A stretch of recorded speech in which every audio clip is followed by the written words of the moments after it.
18 এবং 19 নভেম্বর রাজ্য জুড়ে কর্মবিরতি। শ্রীভূমিতে গর্জে উঠলেন ঠিকাভিত্তিক পঞ্চায়েত কর্মীরা। দাবি আদায়ে জেলা পরিষদ চত্বরে স্লোগানে মুখরিত কর্মবিরতি। 8,000 কর্মীর ভবিষ্যৎ অনিশ্চয়তায় সারা আসামে স্তব্ধ পঞ্চায়েতের কাজ। শ্রীভূমিতে তীব্র আন্দোলন। দাবি দেওয়ায় অনড় পঞ্চায়েত কর্মীরা। রাজ্য জুড়ে আন্দোলনে থমকে গেল উন্নয়নমূলক কাজকর্ম। আমাদের দাবি ন্যায্য দাবি, আমাদের দাবি ন্যায্য দাবি, আমাদের দাবি মানতে হবে, আমাদের দাবি মানতে হবে।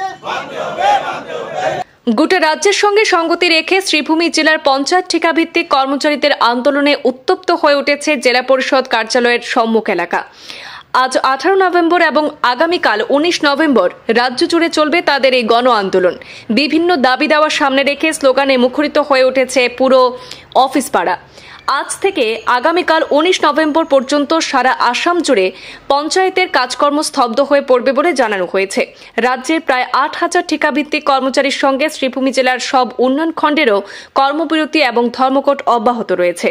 কর্মচারীদের দাবি, ঠিকাভিত্তিক কর্মচারী ছাড়া পঞ্চায়েত কার্যক্রম কার্যত পঙ্গু হয়ে যাবে, এটাই পরিষ্কার চিত্র। তাই তাদের দীর্ঘদিনের সমস্যা এবং অনিশ্চয়তার সমাধান সরকারকেই দ্রুত করতে হবে। উল্লেখ্য, আসাম রাজ্যে প্রায় 8,000 ঠিকাভিত্তিক কর্মচারীর ভবিষ্যৎ ক্রমেই অনিশ্চয়তার দিকে ঠেলে দেওয়া হচ্ছে বলে তারা অভিযোগ করেছেন। বিগত সর্বানন্দ সরকারের ক্যাবিনেটে যাদের 15 বছর পূর্ণ হয়েছে তাদের 60 বছর পর্যন্ত চাকরি সুরক্ষার সিদ্ধান্ত নেওয়া হলেও আজও তা কার্যকর হয়নি।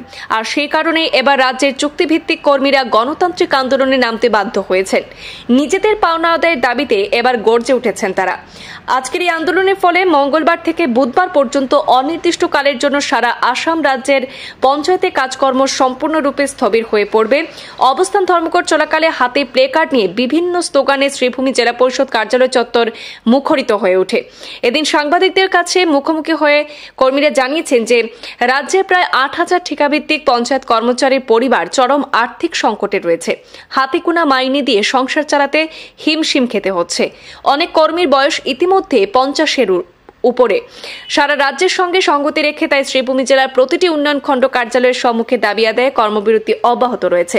পাশাপাশি তারা তাদের বেশ কয়েকটি প্রধান দাবিও তুলেছেন। সেই দাবিগুলির মধ্যে রয়েছে ঠিকাভিত্তিক কর্মচারীদের 60 বছর পর্যন্ত জব সিকিউরিটি প্রদান, সমান কাজে সমান বেতন কার্যকর করা, চাকরি স্থায়ী না হওয়া পর্যন্ত সর্বশিক্ষা ও NHM এর মতো সুবিধা প্রদান, বেতন বৃদ্ধি, HR পলিসি চালু করা ইত্যাদি। কন্ট্রাকচুয়াল এমপ্লয়িজ কাউন্সিল শ্রীভূমি জেলা শাখা আমাদেরকে পঞ্চায়েত গ্রাম উন্নয়ন বিভাগে আসামের 2008 সাল থেকে বিভিন্ন সময়ে বিভিন্ন পদে নিয়োগ দেওয়া হয়েছে। কিন্তু দুঃখের বিষয়, আমরা এতটা দিন এই বিভাগকে দেওয়ার পরও আজ পর্যন্ত আমাদের ন্যায্য পাওনা অর্থাৎ ন্যায্য দাবিটুকু গভর্নমেন্টের নিকট থেকে আদায় করতে পারেনি।